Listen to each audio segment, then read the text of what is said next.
There is something particularly magical about when a child begins to talk. When a baby starts making sounds that become words, and then those words get put together into sentences, to see a child be able to communicate, it's amazing. And as soon as a child can start to communicate and can start to talk, we tell them not to talk to strangers. Why? If you've ever been around a 3-year-old, I can tell you it's probably a wasted effort, because they're going to look over the booth at the person at the restaurant and talk to them whether we say not to or we ignore them. They're going to refuse to say hello to their aunt when she comes over. So in that sense, it's maybe a wasted effort. But it occurred to me when my daughter was 3, and we were shopping. She was really worried about her teeth falling out. She was afraid it was going to hurt, and I explained to her, I said, Claire, it doesn't hurt, but when you're 5 or 6, your baby teeth will start to fall out, and then your grown-up teeth will come in, and the tooth fairy will come and give you money, which seemed to leave her feeling okay. So we finished shopping, and we went to pay for our groceries, and as I was putting the stuff on the counter, I noticed that the cashier was missing a front tooth. I'm not clairvoyant, but sometimes I can see things coming, and in this situation, I had an idea of what was about to happen, so I tried to distract her. I said, oh, Claire, can you help me move these things? Oh, look there's a tiger on the cereal box, and it was not working. As soon as the cashier smiled and said, did you find everything you were looking for today? Claire's eyes lit up, and she said, oh, you must be 5 or 6. And the cashier, confused, obviously, said, what was that, sweetie? And then Claire said, well, my dad told me, and at that point she gestured at me, and at the same moment I took a step back thinking like, can I leave? Is there a way out of this situation? But I love my daughter, and also I needed the groceries, so I decided to stick around. My dad told me when I'm 5 or 6, my teeth will start falling out, and your teeth are falling out, so you must be 5 or 6. I hope the tooth fairy came and gave you lots of money. Which is an example of talking to strangers being sometimes awkward. It doesn't mean we shouldn't do it, though. We tell kids don't talk to strangers because we're afraid, and we hope that not talking to strangers will keep them safe. We're afraid that they'll bother someone that doesn't want to be interrupted, or we're afraid that they're going to say something that embarrasses us. But talking to strangers is something that, for kids, for teenagers, for adults, it's an essential skill. If you go back 100, 150 years, this would have been primarily farmland. The whole country would have been mostly rural.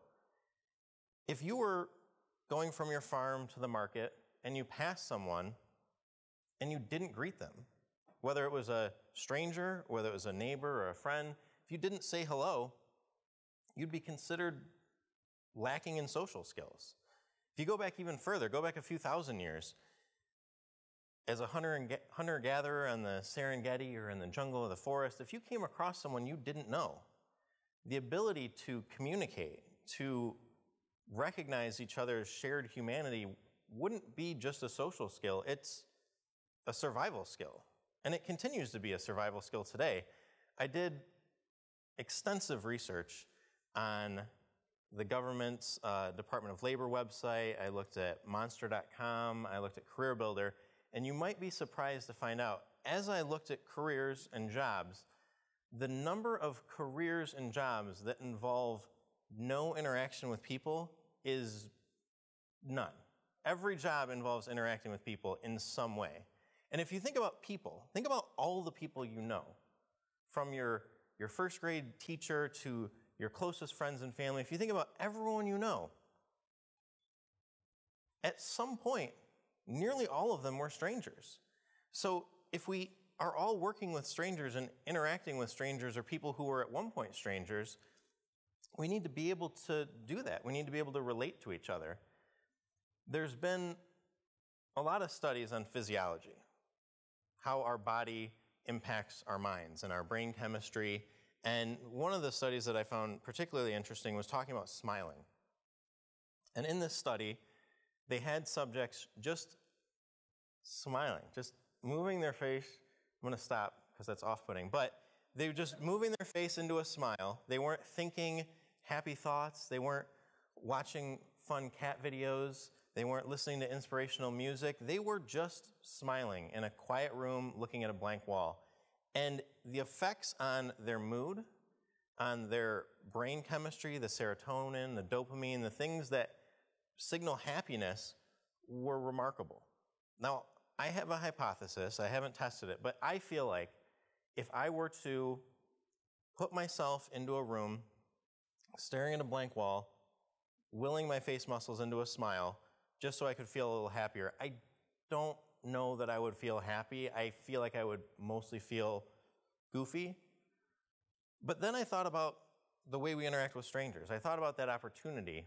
I think a big part of why we don't talk to strangers is it's overwhelming. 100 years ago, you see a handful of people on your way to the market, you say hello. But how many people do we see on a daily basis? Dozens? Hundreds? If we stopped and talked to everybody, we wouldn't be able to get anything else done. But not every interaction needs to be a full conversation. Sometimes the interaction can be as simple as eye contact and a smile. And so if we look at those studies and we look at that information and think, well, what if instead of forcing ourselves to smile so we could feel a little bit happier, what if instead, as we interact with people, we looked at each other? Instead of moving through our lives with our head down or in our phone, what if we smiled at each other? There's probably some people that would not notice, or some people who would think that we were a little bit strange, but ultimately, someone smiling and saying hello isn't a bad thing. It's something that has a good impact for both of us. Then we could take it a step further. If we're feeling bold, if we want to get a little crazy, maybe we don't just smile and make eye contact. What if we greeted people? What if we said something? What would we say? I mean, there's books and websites and YouTube channels dedicated to a great opening line or a great way to start talking to somebody. But there's one phrase that's led to more first dates, more successful business partnerships, more marriages, more friendships. Hi. Or hello, if you're not into the whole brevity thing. You have an opportunity to greet people with just a simple hello. And it's important to recognize that it doesn't just work if it's someone that you're attracted to and you'd like to go out on a date. It doesn't just work if it's someone that you feel like might benefit you in a professional sense. People sense that. People know if you're only talking to someone because you have a motive. But just like smiling makes you happier, engaging other people makes you engaging. And there's an opportunity with everyone we come across to greet them, to engage them, and to have a conversation. So, all right, eye contact, smile, hello. Where do we go from there? Well, where do we usually go from there? Usually we go from there, hi, how are you? What's up? How's it going? Doesn't leave a lot of room for connections. There's not a lot of thought that'll either go into that question or that answer. How's it going? Good? What's going on? Not much? Sup? Nothing? Those aren't great questions. But the great thing about questions is you don't need to know things to ask a question. If someone has a Yankees hat on, you don't need to know their starting lineup. You don't need to know their win-loss ratio. You don't need to know if they made it to the playoffs this year. You don't even need to know what sport they play. The simple question is, how'd they do this year? Not so great? Well, there's always next year. If someone's wearing a crazy tie, there's only two explanations for that. Either they love that crazy tie, or someone they love that crazy tie and gave it to them, and now they feel obligated to wear it.